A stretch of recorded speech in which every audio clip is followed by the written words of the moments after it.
Racist cop punches black FBI agent, but her secret power shocks him. In this gripping video, we dive into a tense encounter that challenges societal norms and unveils hidden truths. Unbeknownst to the officer, the person standing before him is not just any civilian, but a highly skilled FBI agent with a mission. As tensions rise, the situation takes a dramatic turn when the officer's aggression leads to a shocking moment. The FBI agent, armed not just with her badge but with a secret power, responds in a way that leaves the officer and everyone around utterly stunned. If you're excited about this story, please let us know. If you enjoyed the video, please press 1. If not, press 0. Your feedback has inspired me to collect more uplifting and meaningful stories. The encounter. The afternoon sun dipped low, casting a warm, golden glow across the suburban park. Leaves danced lazily in the breeze, and shadows stretched across the empty paths like long fingers tracing lines on the ground.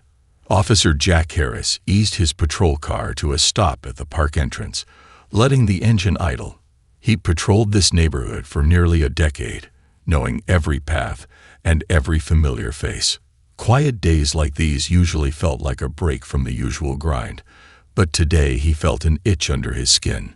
It was the sort of unease that only seasoned officers recognized, a reminder to stay alert. As he scanned the park, he noticed a figure seated on one of the benches beneath a sprawling oak tree. A woman sat there alone, deeply engrossed in a book, her features cast in shadow as she turned the page with calm, unhurried movements. Jack narrowed his eyes. She didn't look familiar, and that alone put him on edge. He was accustomed to seeing joggers, families, dog walkers, but this woman stood out, not because she was doing anything unusual, but because she seemed different. Jack had always trusted his instincts. They'd saved his skin more times than he could count, guiding him through arrests, chases, and sometimes dangerous encounters. But now, his instincts were setting off quiet alarms he couldn't quite understand. Why was she here alone?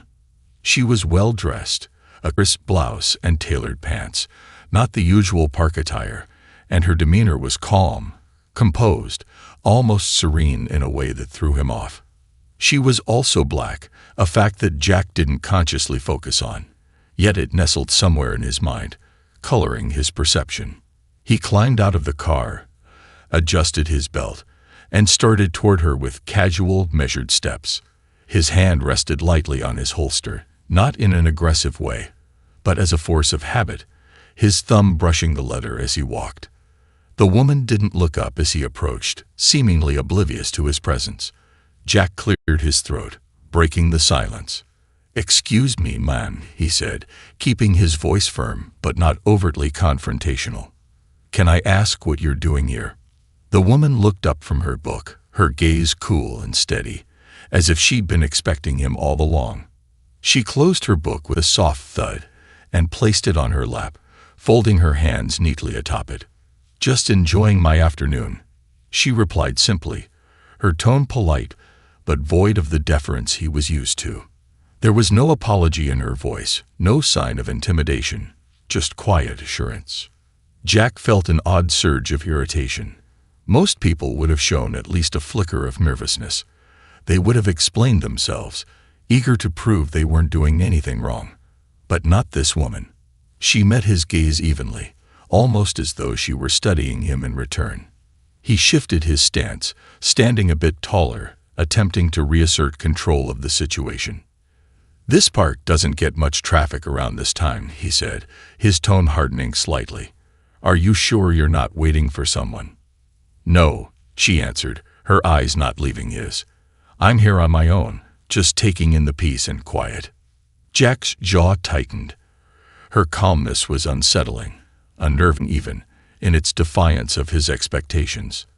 It wasn't that she was doing anything wrong, but there was something about her composure, her self-assurance, that felt out of place to him. It was like she belonged here more than he did, and that notion irritated him in a way he couldn't explain. "Can I see some ID?" he asked, a hint of suspicion now lacing his voice. There was no actual reason to ask, but he justified it internally as standard protocol. In his mind, he just needed to verify that she wasn't hiding anything. The woman's gaze remained steady. "Am I being detained?" she asked, her tone still calm, but now with an unmistakable edge. It was a challenge, plain and simple, and Jack felt his pulse quicken. "No, ma'am, it's just routine," he replied, his voice clipped, fighting to keep his irritation at bay. "You don't look like you're from around here, that's all." She sighed, a soft sound of exasperation that seemed to hold years of understanding and disappointment. Slowly, she reached into her bag, never breaking eye contact, and pulled out a slim wallet. She handed it over to him, her fingers steady, her expression unreadable. Jack flipped it open, his eyes landing on the words he'd least expected to see. Special Agent Nina Hughes, Federal Bureau of Investigation. His heart gave a slight jolt, the blood draining from his face as he read the words over again, just to be sure he wasn't mistaken. Special Agent. For a moment, he was paralyzed, 1,000 thoughts racing through his mind. This woman was an FBI agent. She was... No, there had to be a mistake. But as he glanced up, he saw the faint smirk tugging at the corners of her mouth, the gleam in her eyes that told him she knew exactly what he was thinking. Jack felt a surge of embarrassment, anger simmering beneath the surface. He had a choice here. He could hand back her ID, apologize, and walk away.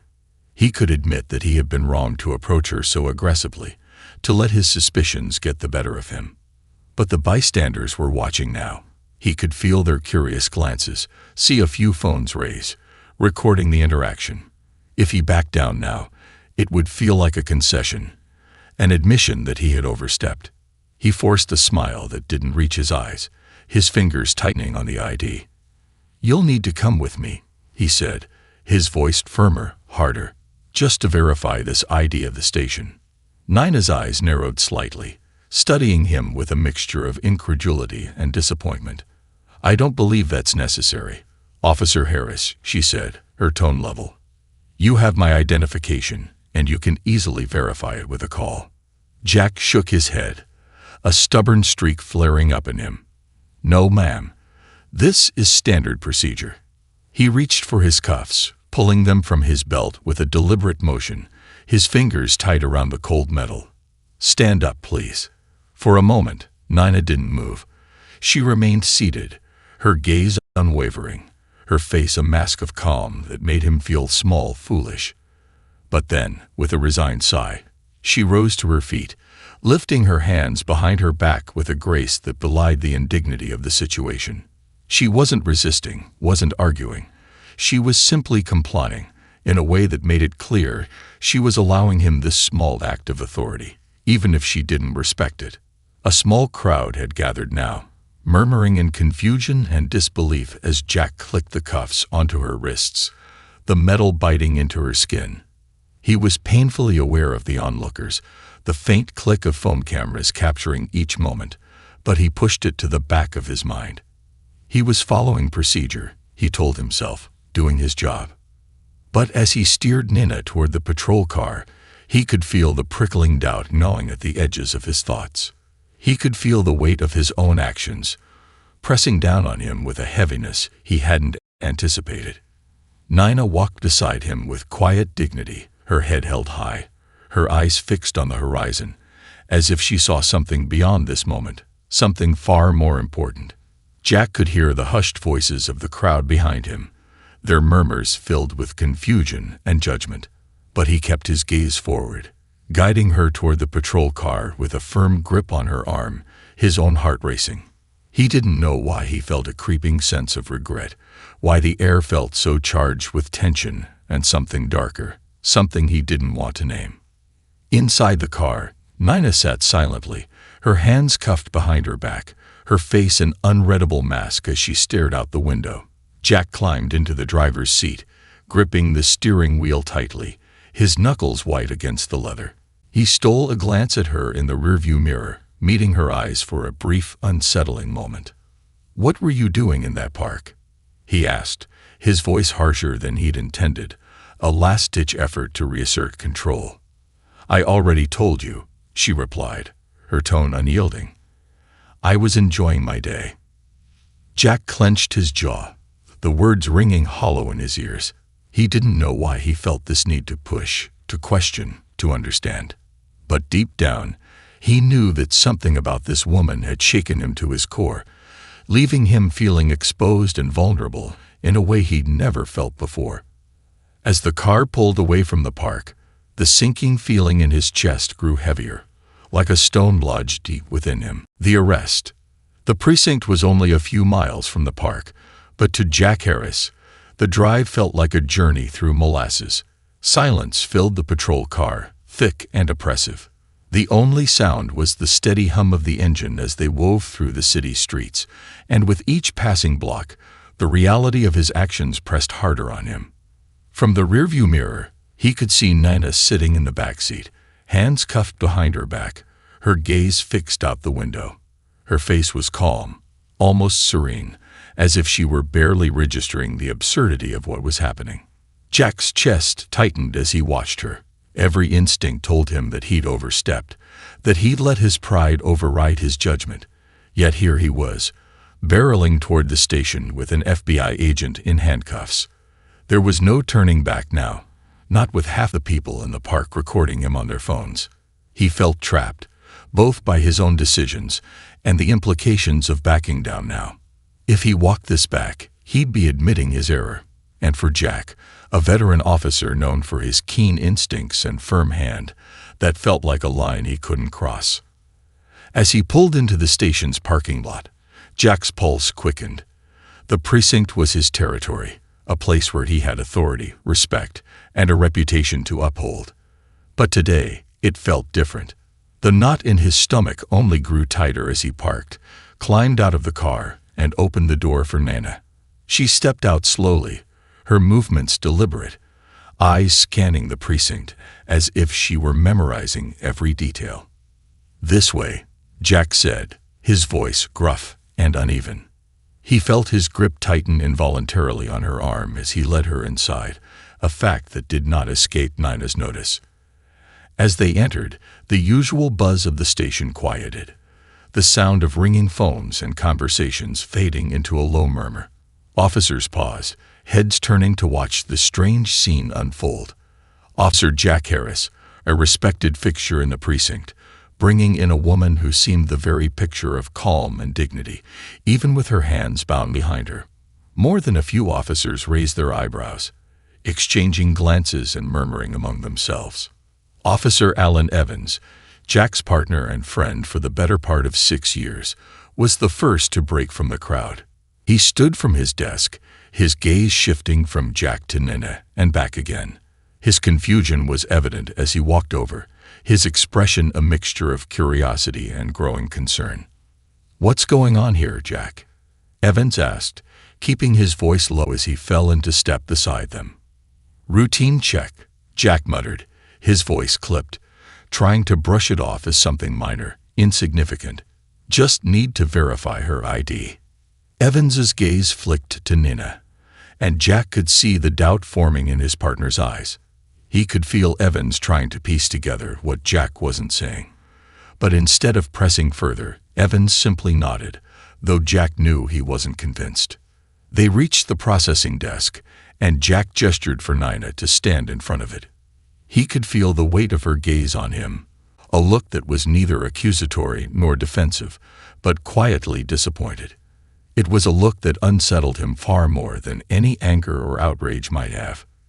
Jack fumbled with the computer, his fingers tapping a bit too hard on the keyboard as he entered her details into the system. He was painfully aware of the silent scrutiny of his fellow officers, all of them trying to figure out what exactly was happening, what had compelled Jack Harris to bring in a well-dressed woman in handcuffs. Evans lingered nearby, his arms crossed, a faint frown creasing his brow. Jack could feel his partner's gaze, a silent question that echoed through the room. "What are you doing, Jack?" Finally, Evans stepped forward, his voice a low murmur. "Jack, can we talk for a second?" Jack's hands stilled, and he clenched his jaw, nodding reluctantly. He turned to one of the junior officers standing nearby, nodding toward Nina. "Watch her for a minute." The junior officer, looking just as confused as everyone else, gave a quick nod, standing beside Nina with a wary expression as Jack and Evans stepped aside. Evans wasted no time. "What are you doing, Jack?" he asked, his tone a mix of concern and incredulity. "This woman, she's an FBI agent, right?" Jack exhaled sharply, his jaw tight. "Look, Evans, something felt off, all right. I've been doing this long enough to trust my instincts, and something just didn't sit right with her." Evans ran a hand over his face, disbelief evident in his eyes. "You're telling me you brought in an FBI agent because something felt off? Jack, this is risky, even for you." Jack's pride flared up, anger simmering beneath his skin. "You think I don't know that, Evans?" He shot back, keeping his voice low but firm. "You think I don't know this could backfire? I had to be sure." Evans held his gaze, his own frustration and worry mirroring Jack's.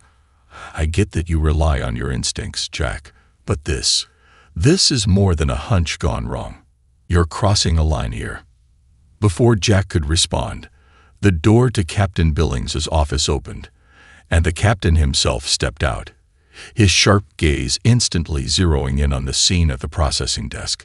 Captain Billings was a no-nonsense type, a man with a hard edge and an unyielding sense of right and wrong. He didn't tolerate mistakes, and he certainly didn't tolerate recklessness.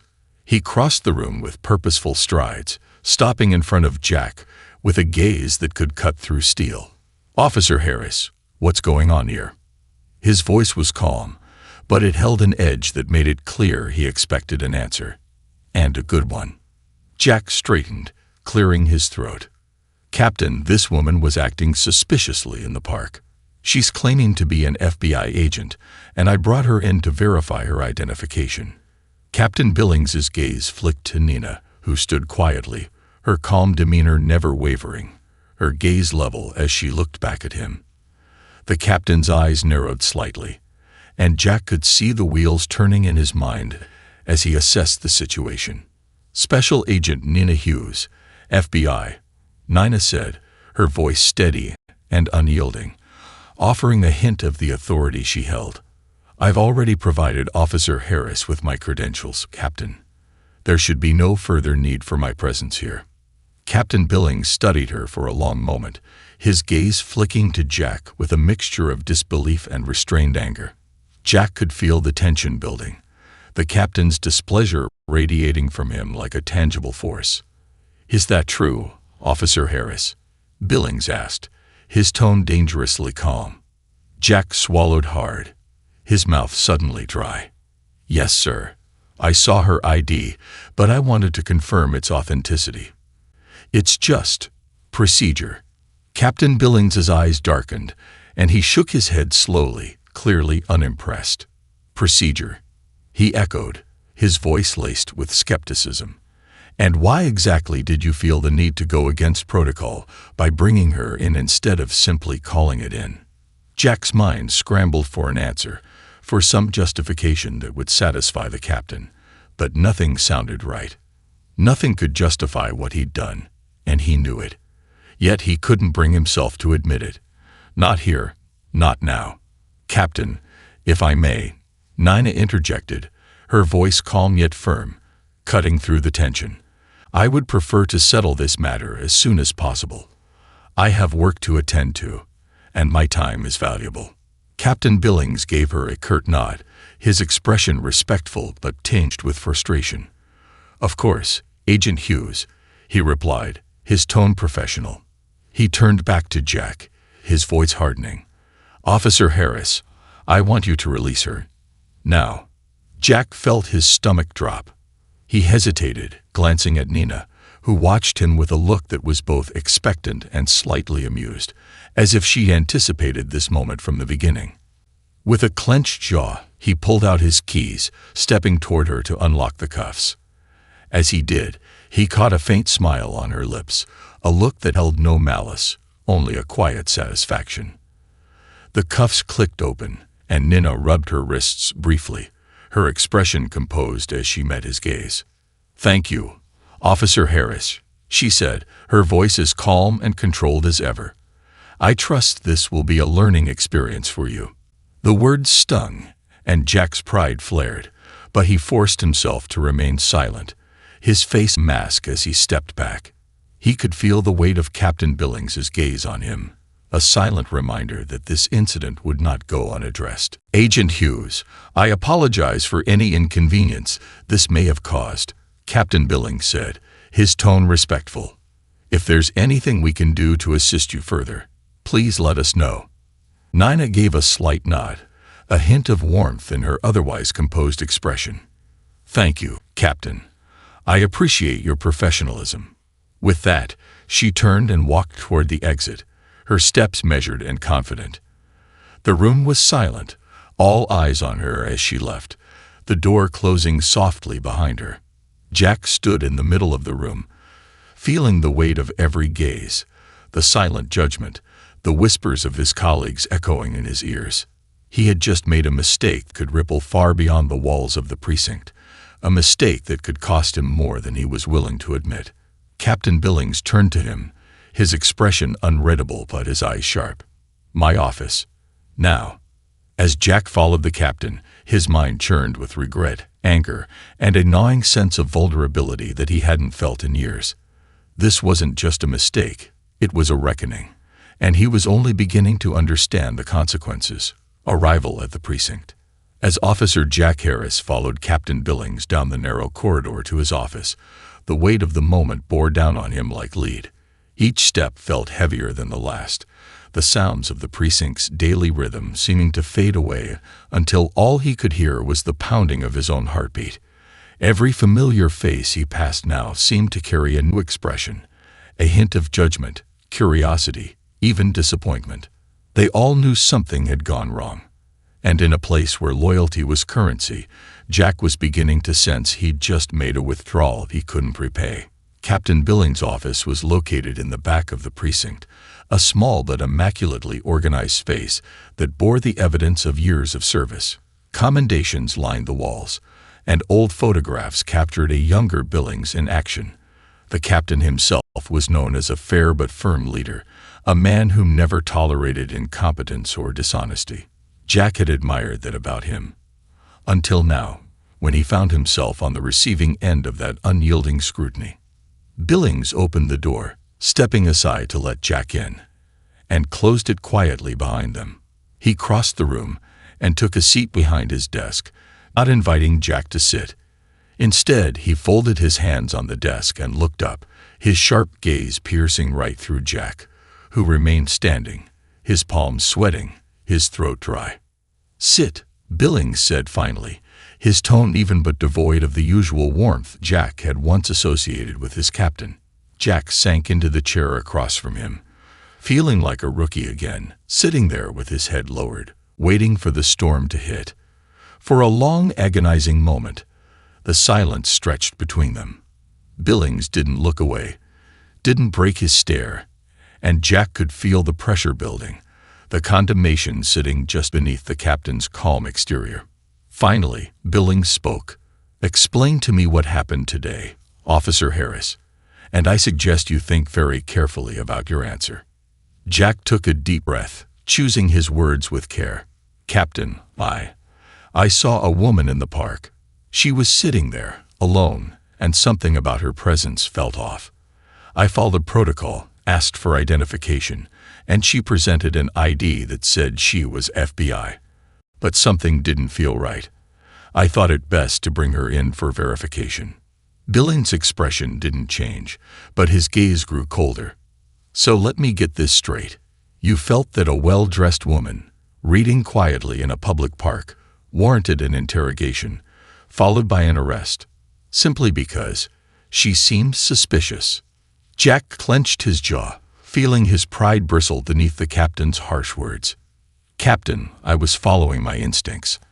I've been on this job long enough to know when something isn't right." Billings let out a soft, derisive laugh, shaking his head. "Instincts. Let me ask you something, Jack. If that had been a well-dressed white man, or even a white woman, sitting on that bench, would you have approached them the same way? Would you have felt that same gut instinct? Jack's throat tightened, and he looked away, unable to meet the captain's gaze. He didn't want to admit it, not to Billings, not to himself. But the truth gnawed at him, a bitter reminder that his actions had been guided by something darker than mere suspicion. "Captain, it wasn't about race," he stammered, though the words felt hollow even as he said them. "I thought I was just being thorough." Thorough. Billings' voice was cold, slicing through the pretense. "You cuffed a federal agent in front of half a dozen bystanders, had no probable cause, and now we're facing a PR disaster.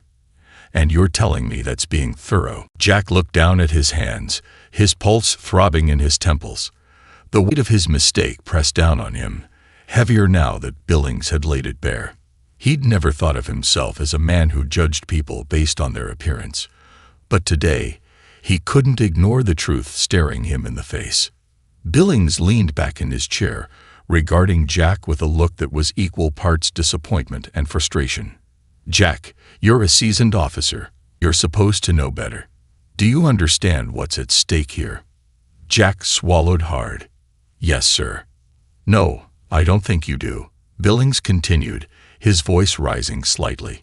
"When you put those cuffs on Agent Hughes, you didn't just humiliate a highly respected federal officer. You undermined everything we're supposed to stand for. We serve and protect all members of this community, Jack, not just the ones who fit our idea of who belongs where." Jack nodded, feeling a pang of shame twist in his chest. He wanted to defend himself, to explain that he wasn't the kind of man who judged others by their skin color or background. But he knew that any explanation he could offer would sound like an excuse, a feeble attempt to justify actions that couldn't be justified. "Do you know what Agent Hughes did after I released her?" Billings asked, his tone softening slightly. Jack shook his head, dreading the answer. "She didn't call for an investigation, didn't escalate the situation to her superiors. She thanked me, and she left. That woman showed more restraint and professionalism than any of us did today, and she had every right to do the opposite." Billings paused, letting his words sink in. "Jack, that's the kind of integrity I expect from my officers. And today, you didn't show it." The words hit Jack like a punch to the gut. He'd spent years building his reputation, priding himself on his work and his instincts. But in a single afternoon, he'd undone it all. And he could see now, with painful clarity, that his instincts had been clouded by fear, by bias, by an unwillingness to see the woman on that bench as anything other than a stranger in the wrong place. Billings leaned forward, his gaze unwavering. "Here's what's going to happen, Officer Harris. Effective immediately, you're on administrative leave. We'll be conducting an internal investigation, and we'll see where that leads. But I'll tell you this much, you're on thin ice, and if you ever pull a stunt like this again, you're done here. Do you understand me?" Jack nodded, his voice barely above a whisper. "Yes, sir." Billings leaned back, crossing his arms as he studied Jack with a critical eye. "You need to take a long, hard look at yourself, Harris. I don't want officers on my team who act on prejudice, who judge people based on their skin color or background. I don't care how long you've been here or how well you think you know this city. This kind of behavior has no place in my precinct." Jack's mind swirled with shame and self-reproach, a storm of emotions he couldn't contain. He wanted to say something, to apologize, to promise he'd never let his biases control his actions again. But he knew words wouldn't be enough. Not this time. "Dismissed," Billings said quietly, turning his attention to the papers on his desk, signaling the end of the conversation. Jack rose from his chair, his body stiff with tension, and made his way to the door. He could feel the stares of his fellow officers as he walked through the precinct, each gaze a reminder of the error he couldn't take back. Evans stood by his desk, his expression unreadable as he watched Jack approach. Evans held up a hand, stopping him. "Jack," he said softly, his voice laced with disappointment, What were you thinking? Jack looked down, unable to meet his partner's gaze. I don't know, he murmured. I thought I was doing the right thing. Evan sighed, shaking his head. Jack, I've known you for years. I know you're a good cop. But today you messed up. And it's going to take a lot more than words to fix this. Jack nodded, swallowing the lump in his throat. He wanted to say more, to explain himself, but he knew that nothing he could say would make a difference. The damage was done, and he would have to live with the consequences. As he left the precinct, the weight of his mistake pressed down on him, each step a reminder of the woman he'd wronged and the biases he'd failed to confront. The realization. The sun had set by the time Jack reached his car in the precinct's dimly lit parking lot. He paused, gripping the door handle, reluctant to get in, reluctant to drive away with his thoughts swirling in the echo of Captain Billings' words. You need to take a long, hard look at yourself. Those words had hit him harder than any reprimand in his career. He had always prided himself on his instincts, on his ability to read people and situations. But today, his instincts had failed him. Worse than that, they had betrayed him. The realization gnawed at him, stripping away the confidence he had so carefully built up over the years. He finally slid into the driver's seat and sat there, hands gripping the steering wheel, staring blankly ahead. Administrative leave. The words lingered in his mind, heavy and foreboding, an unspoken threat to his career, his identity, his sense of self. Jack had been a cop for almost 2 decades. The uniform had become more than just a job to him. It was who he was, what he stood for, and now he was facing the prospect of losing it all because of a single, terrible mistake. His phone buzzed in the cup holder, the screen lighting up with a message from his wife, Carol. She had texted a couple of times already, asking when he'd be home, if he was okay. Jack stared at the screen, unable to bring himself to respond. How could he explain this to her? To anyone? The disappointment in himself was bad enough. He couldn't bear to see it mirrored in her eyes. He shoved the phone back into the cup holder, started the engine, and drove out of the parking lot. The quiet streets of the city blurred past him, but his mind was elsewhere, trapped in a loop of self-doubt and regret. He could still see Nina Hugh's face in his mind, her calm, unyielding expression as he had cuffed her in the park, the silent judgment in her eyes as he had led her through the precinct. She hadn't fought him, hadn't raised her voice or resisted, and that had unnerved him more than anything. She had let him make his mistake, as if she had known he would realize it eventually. The realization stung, more than he wanted to admit. Jack had never seen himself as someone who acted out of prejudice, but today had forced him to confront an uncomfortable truth. Deep down, he had seen Nina as an outsider, someone who didn't belong in the affluent neighborhood by the park. And that unspoken assumption had been the spark that led him to treat her differently, to act on suspicions that had no real foundation. He had reduced her to a stereotype, an intruder in his mind, before she'd even said a word. Jack gripped the wheel tighter, his knuckles turning white. The ugly truth of it sat heavy in his chest, a weight he didn't know how to carry. He thought of all the other times he'd acted on instinct, the arrests he'd made, the assumptions he'd trusted. How many of those had been colored by the same bias he'd denied existed? How many other people had been subjected to the same judgment he placed on Nina Hughes? Lost in thought, Jack found himself pulling into the small lot of a diner on the outskirts of town. It was an old haunt, a place he'd frequented in his rookie days, back when the uniform had felt like armor and he'd been filled with a sense of purpose. He needed a place to think, somewhere quiet, somewhere away from the suffocating atmosphere of the precinct. He slid out of the car, his movements slow and heavy, and walked inside. The diner was nearly empty, a few scattered patrons hunched over cups of coffee and plates of pie.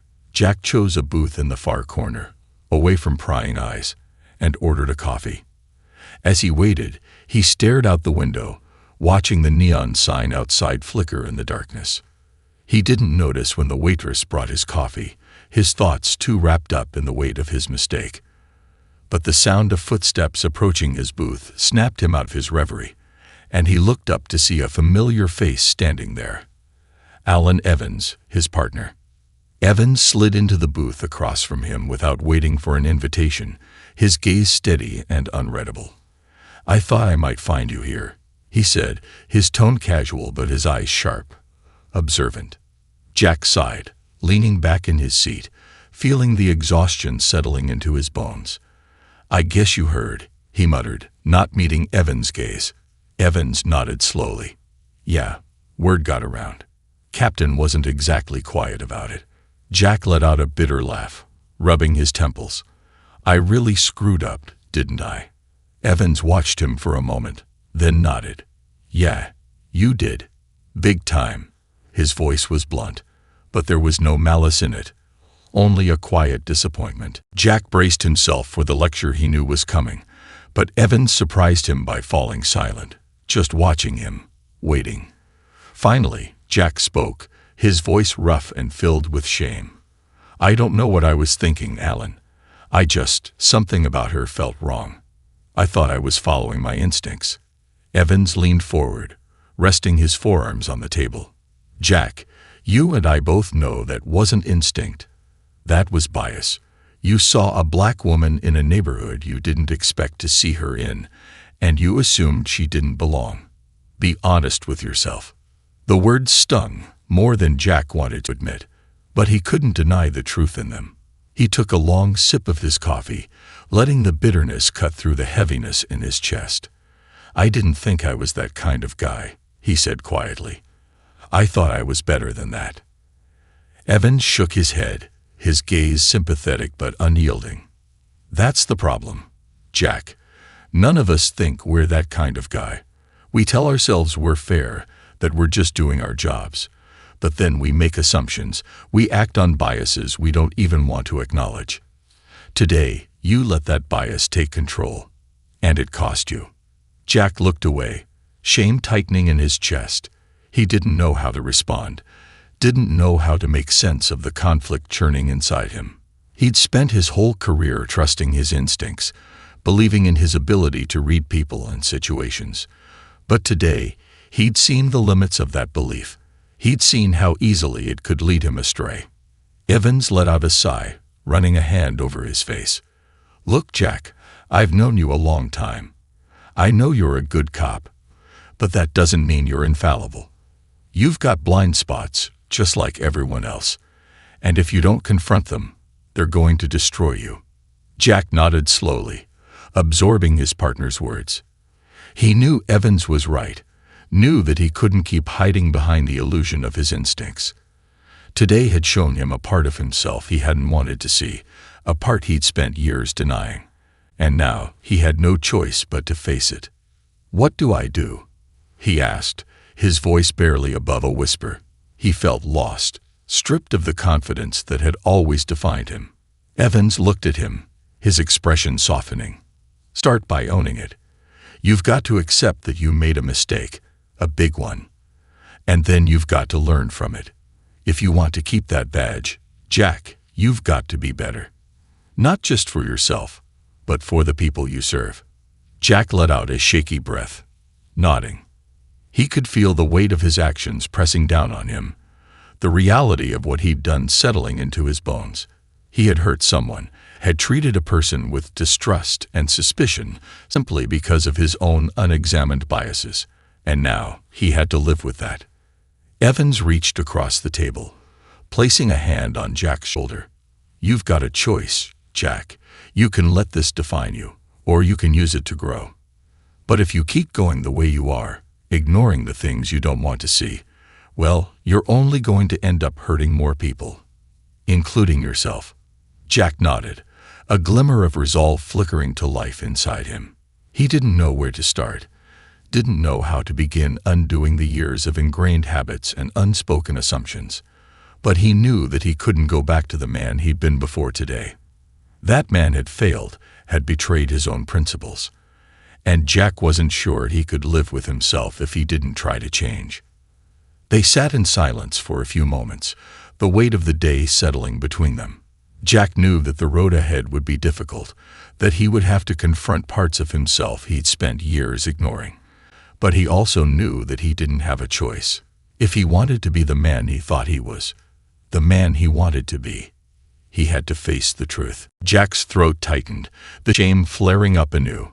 He had known he'd let his biases control his actions, but hearing it spelled out so bluntly only made the sting sharper.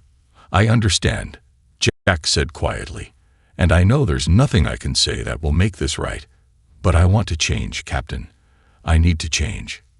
Billings studied him, his gaze hard and searching, as if he were trying to read the sincerity in Jack's words. "That's all well and good, Jack, but talk is cheap. If you want to prove to me, and to yourself, that you're serious, then you're going to have to take some real action." Jack nodded, bracing himself for whatever Billings had in mind. He was prepared to do whatever it took, no matter how uncomfortable it made him. Billings leaned forward, his expression unyielding. "First, you're going to attend mandatory diversity and sensitivity training. I know you might think it's just a formality, but I want you to take it seriously. This isn't just a box to check. It's a chance to confront the biases that led you down this path." Jack's cheeks burned, but he nodded. "Yes, sir. I'll do it." "And that's not all," Billings continued, his gaze steady. "I want you to work directly with community outreach. There are organizations in this city that deal with people who have been wrongfully targeted, discriminated against, and profiled. You're going to learn what they go through, and you're going to work with them. I want you to hear their stories, to see firsthand the damage that these kinds of mistakes can cause." The weight of Billings's words settled heavily on Jack, and he felt a pang of apprehension at the thought of facing those people, of hearing the stories he knew would be uncomfortable, even painful. But he knew that it was necessary, that he couldn't truly change without understanding the full impact of his actions. "Yes, sir," Jack replied, his voice filled with resolve. "I'll do it." Billings nodded, his expression softening slightly. "Good. And Jack, this isn't just about making amends. This is about becoming a better officer, a better person. If you can do that, then maybe, just maybe, you'll find a way to make this right." Jack met Billings's gaze, feeling a spark of hope mixed with the weight of his responsibility. "Thank you, Captain. I won't let you down." Billings didn't respond, but there was a glimmer of approval in his eyes as he dismissed Jack with a nod. Jack rose, feeling the tension in his shoulders ease slightly as he left the office. He knew he had a long road ahead of him, one that would require him to confront the parts of himself he'd spent years ignoring. But he was ready. For the first time in his career, he felt a sense of purpose that went beyond the uniform, beyond the badge. Jack spent the next week attending the training sessions that Billings had mandated. Each session was a harsh reminder of the damage that unchecked biases could cause, and Jack felt a deep sense of shame as he listened to the stories of people who had been wrongfully targeted, treated as suspects simply because of how they looked. He heard stories from other officers who had confronted their own biases, officers who had made similar mistakes and had worked to change. The training sessions weren't easy. They'd forced Jack to face parts of himself he didn't want to see, but he knew he needed to go through it if he wanted to truly change. One evening, as he sat alone in his car after a particularly intense session, his phone buzzed. It was a number he didn't recognize, but he answered it anyway. His curiosity piqued. "Officer Harris." The voice on the other end was calm and familiar, and Jack's heart skipped a beat. "Yes, this is Harris," he replied, his voice uncertain. "This is Special Agent Nina Hughes," she said, her tone steady. "I wanted to reach out." Jack felt a mix of surprise and apprehension. He had hoped for a chance to apologize to her, to make amends, but he hadn't expected her to reach out to him. I don't know what to say," he stammered, feeling his cheeks flush with embarrassment. "I didn't call for an apology," Nina said, her tone firm but not unkind. "I wanted to give you a chance to understand something. I know that you've started your training, that you're trying to address the issues that led to what happened. But I want you to understand why it matters." Jack swallowed, nodding even though she couldn't see him. "I'm listening. There are people out there, people like me, people of color, who are constantly made to feel as though we don't belong," Nina said, her voice steady but laced with a quiet intensity. "We're questioned, we're watched, we're treated with suspicion for simply existing in spaces where we have every right to be. And that kind of treatment doesn't just harm us in the moment. It shapes how we see ourselves, how we move through the world. It strips us of our dignity, our confidence, and it's something we carry with us every day." Jack felt a pang of shame as he listened, realizing the depth of the harm he had caused, not just to Nina, but to countless others who had been treated the same way. "I want you to think about that, Officer Harris," Nina continued, her voice softening slightly. "I want you to understand that this isn't just about one mistake, one bad day. It's about a pattern, a mindset that needs to be challenged and changed. If you're serious about making amends, then you need to confront that mindset, not just in yourself, but in the system you're a part of." Jack took a shaky breath, feeling the weight of her words settle over him. "Thank you, Agent Hughes," he said quietly, his voice filled with sincerity. "I promise you, I'm going to do everything I can to make this right. Not just for you, but for everyone I've wronged." Nina was silent for a moment. Then she spoke, her voice filled with a quiet strength. "I hope you do, Officer Harris, because we all deserve better than what happened that day.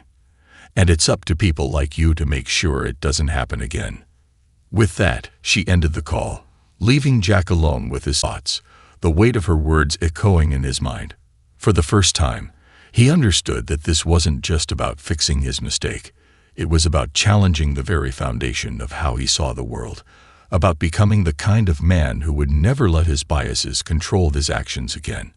And he knew that it would be a long, difficult journey, but one he was finally ready to face, a path to redemption. Jack stood outside the precinct, the dawn casting a muted glow over the empty parking lot. It was quiet, the stillness amplifying the tension in his chest as he took a deep breath, steeling himself for the day ahead. Today was different. Today marked the beginning of his assignment with community outreach, a mandate from Captain Billings intended to force him to confront the realities of his actions in a tangible way. Jack knew this assignment wouldn't be a simple checkmark on a list or a box to fill. It was an opportunity to rebuild himself from the ground up. A path to redemption he was both eager and anxious to begin. The last few weeks had been a whirlwind of revelations and self-reflection. The diversity training sessions had been brutal in their honesty, each one peeling back the layers of his own assumptions, his biases, his preconceived notions. He had come face to face with the uncomfortable truth of his actions, forced to acknowledge the harm he had caused and the pain he had inflicted, not only on Nina Hughes but on the countless individuals who had endured similar experiences at the hands of law enforcement. The weight of it was staggering, but Jack felt a sense of purpose stirring within him, a resolve that had grown with each story he'd heard, each lesson he'd absorbed. As he drove to the community center, his thoughts drifted to his conversation with Nina. Her words still echoed in his mind, a reminder of the responsibility he now bore. She hadn't just given him a lesson in accountability. She'd given him a chance to make amends, to become the man he'd always thought he was, and he was determined not to squander it. When he arrived, the community center was already bustling with activity. Volunteers moved between rooms, carrying supplies, setting up tables, and chatting with visitors. The building had the faded charm of a well-loved space, its walls lined with flyers advertising everything from neighborhood meetings to support groups. Jack took a deep breath, steadying himself before stepping inside. This place wasn't just about outreach. It was a lifeline for many who sought solace, community, and understanding. A short, stocky man with a graying beard approached him, his expression friendly but cautious. "Officer Harris?" he asked, extending a hand. Jack nodded, shaking the man's hand. "Yes, that's me. And you must be Rob, right?" Rob nodded, his eyes sharp as he studied Jack with a careful gaze. "That's right. Heard you be joining us for a while. Appreciate you coming in. We don't get many officers volunteering around here." Jack felt the sting of Rob's words, though they were delivered with a smile. It was a reminder of the mistrust that years of systemic prejudice and misunderstandings had sown between the police and the community. "I'm here to learn, Rob," Jack replied, his tone sincere. "And hopefully I can do some good while I'm at it." Rob gave him a nod, his expression softening slightly. "Fair enough. Let's get started then. Today's going to be a busy one. We've got the youth program running in the rec room, and the afternoon sessions dedicated to a support group for families who've dealt with wrongful arrests. I'll be honest, Officer Harris, some folks here aren't too keen on seeing a badge walking around, so you might get a few looks." Jack swallowed, feeling the weight of Rob's words. "I understand. I'm not here to make anyone uncomfortable. I'm here to help however I can." They started in the recreation room, where a group of teenagers milled around, some playing basketball in the small indoor court, others chatting in clusters. Jack noticed a few of them eyeing him warily, their conversations quieting as he approached.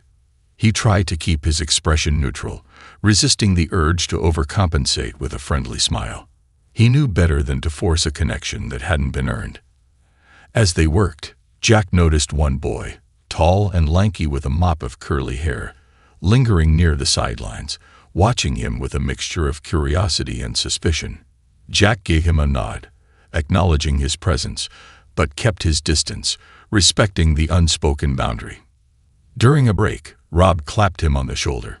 "There's someone I'd like you to meet," he said, leading Jack to a room at the end of the hall.